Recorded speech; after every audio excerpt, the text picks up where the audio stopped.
ما يحصل في القبر من الفتنة والزغطة والروع. انسان جب قبر میں جاتا ہے تو وہاں پہ جو اس کو خوف ملتا ہے فرشتوں کے آنے پر اور ضبط قبر پیش آتا ہے، اس پر بھی اللہ گناہ معاف فرما دیتے ہیں. جب میت قبر میں جاتا ہے نا تو حدیث پاک میں آتا ہے کہ قبر اس کو دباتی ہے، اور یہ دبانا ہر کسی کو پیش آئے گا. یہ نیک کو بھی پیش آئے گا، بد کو بھی پیش آئے گا، ہر کسی کو پیش آئے گا. نبی اسلام کے ایک صحابی تھے حضرت سعد رضی اللہ تعالیٰ عنہ. نبی اسلام نے ان کا جنازہ پڑھایا اور جنازے کے پیچھے پنجوں کے بل چلنے لگے یوں. تو ایک صحابی نے پوچھا، اے اللہ کے نبی صلی اللہ علیہ وسلم آج آپ ایسے کیوں چل رہے ہیں؟ نبی اسلام نے فرمایا، سعد کی نماز جنازہ میں اتنے فرشتے آسمان سے اتر آئے، مجھے پاؤں رکھنے کی جگہ نہیں مل رہی. اتنے فرشتے نماز جنازہ میں شرکت کے لیے آسمان سے آئے. حدیث مبارکہ میں ہے جب مومن فوت ہوتا ہے نا، آسمان کے وہ دروازے ہوتے ہیں جہاں سے اس کے لیے رزق اتارا جاتا تھا، زمین کے وہ ٹکڑے ہوتے ہیں جہاں بیٹھ کر وہ اللہ کی عبادت کیا کرتا تھا. تو سعد لانو کی وفات پر نبی صاحب نے فرمایا کہ اللہ کا عرش بھی 3 دن تک روتا رہا.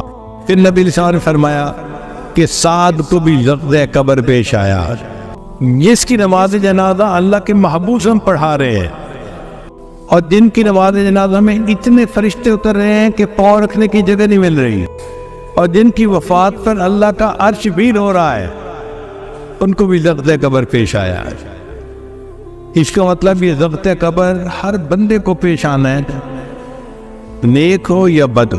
کیوں پیش آنا ہے اس کی وجہ بھی سن لیجیے.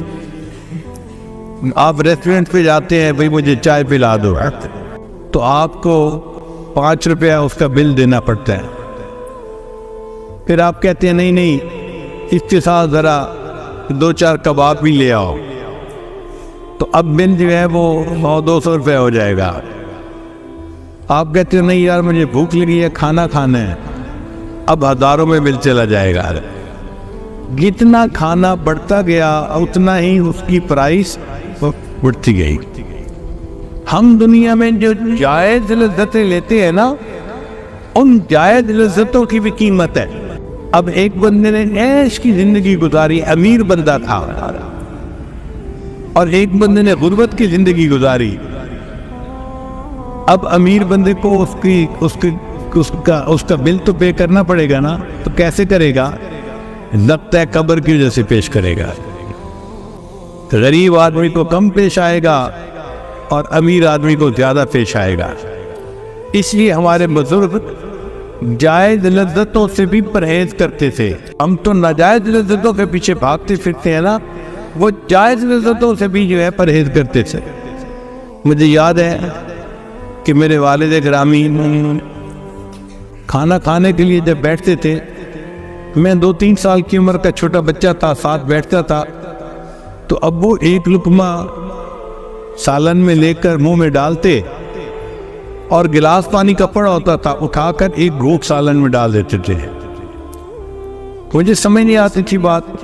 میں پوچھتا تھا ابو اتنا مزیدار سالن امی نے بنایا اور آپ نے اس میں ایک گھونٹ پانی ڈال کے اس کو بے مزہ کر دیا. اب اس کا جواب نہیں دیتے تھے. اتنا کہتے تھے تم اپنا کام کرو، مجھ سے یہ باتیں نہ پوچھو. پوری زندگی انہوں نے کچھ نہیں بتایا. جب ان کی وفات ہوئی تو پھر والدہ صاحبہ نے مجھے بتایا کہ بیٹا وہ کہتے تھے کہ یہ نفس دشمن ہے، ہم اس کو لذتیں دنیا میں کیوں دیں. لذیذ کھانا آتا تھا اس کو بے مزہ کر کے کھا لیتے تھے کہ پیٹ بھرنا مقصد ہے، پیٹ تو بھر جائے گا، ہم لذتوں کے پیچھے کیوں پڑے. تو ہمارے اکابر جائز لذتوں سے بھی پرہیز کرتے تھے، ہم ناجائز لذتوں کے پیچھے پڑتے ہیں. ہاں ایک بات اور ہے کہ ضبط قبر تو مومن کو بھی پیش آئے گا اور کافر کو بھی پیش آئے گا، مگر دونوں میں زمین آسمان کا فرق ہے. جو کافر کو پیش آئے گا وہ قبر کی دیواریں اس کو دبائیں گی، حتیٰ کہ ایک طرف کی پسلیاں دوسری طرف چلی جائیں گی، اس کی ہڈیاں ٹوٹیں گی، اس کو تکلیف ہوگی. اور مومن کو جو ضبط قبر پیش آئے گا وہ تکلیف کا باعث نہیں ہوگا. وہ ایسا ہی ہے جیسے آپ کے سر میں درد ہو تو آپ بیٹے کو بلا کے کہتے ہیں بیٹا ذرا سر دبا دو، اب بیٹے کے سر دبانے سے آپ کو تکلیف ہو رہی ہوتی ہے، راحت مل رہی ہوتی ہے، بیٹا تھوڑی دیر اور دبا دو، بیٹا ذرا میرے پاؤں میں درد ہو رہا ہے انہیں بھی دبا دو۔ تو ہم جسم جو دباتے ہیں وہ راحت کا سبب بنتا ہے، تو مومن کو ضبط قبر تو پیش آئے گا، اس کے لیے وہ تکلیف کا باعث نہیں بنے گا، راحت کا باعث بن جائے گا، مگر اس کے بدلے اللہ اس کے گناہوں کو معاف فرما دیں گے۔ رحمت اللہ وعفوہ ومغفرتہ بلا سبب من العباد، قیامت کے دن اللہ تعالیٰ محض اپنے فضل اور اپنی رحمت سے اپنے بندوں کے گناہوں کو معاف فرما دیں گے، بندوں کا کوئی عمل نہیں ہوگا، اللہ کی رحمت کا اظہار ہوگا۔ چنانچہ مفسرین نے لکھا ہے قیامت کے دن نیک لوگ شفاعت کریں گے، شہداء کریں گے، صالحین کریں گے، انبیاء کریں گے، سید الانبیاء کریں گے، سب جب شفاعت کر چکیں گے، جنتی سارے کے سارے جس کی چاہیں گے شفاعت کریں گے، ایک ایسا وقت آئے گا کہ کوئی شفاعت کرنے والا نہیں ہوگا۔ اللہ فرمائیں گے ہر شفاعت کرنے والے نے شفاعت کی اور اپنی رحمت کا اظہار کیا، اب میں پروردگار اپنی رحمت کا اظہار کرتا ہوں۔ اللہ تعالیٰ جہنم میں سے لوگوں کی پین لپیں بھریں گے اور ان کو اللہ تعالیٰ جہنم سے نکال کے جنت عطا فرمائے۔ لپ کہتے ہیں یہ جو دونوں ہاتھ یوں بھرتے ہیں نا، اب آپ دیکھیں کہ اگر گندم کے دانے ہوں اور میں یوں دونوں لپ بھروں تو وہ سینکڑوں میں نہیں ہوں گے، ہزاروں میں اس لپ میں آ جائیں گے دانے ہیں۔ تو اگر ایک چھوٹا سا بندہ اس کی لپ میں ہزاروں دانے آ جاتے تو سوچئے اللہ کی عظمت کو، اور یہ بھی سوچئے کہ اللہ کی لپ میں کتنے بندے آئے، خرب لوگ ہوں گے، خرب لوگ ہوں گے جو اللہ لپ بھریں گے اور ان کو جنت عطا فرما دے گی۔ حدیث مبارکہ میں ہے کہ نبی اسلام تشریف فرما تھے اور اللہ تعالیٰ سے رحمت کی دعا فرما رہے تھے،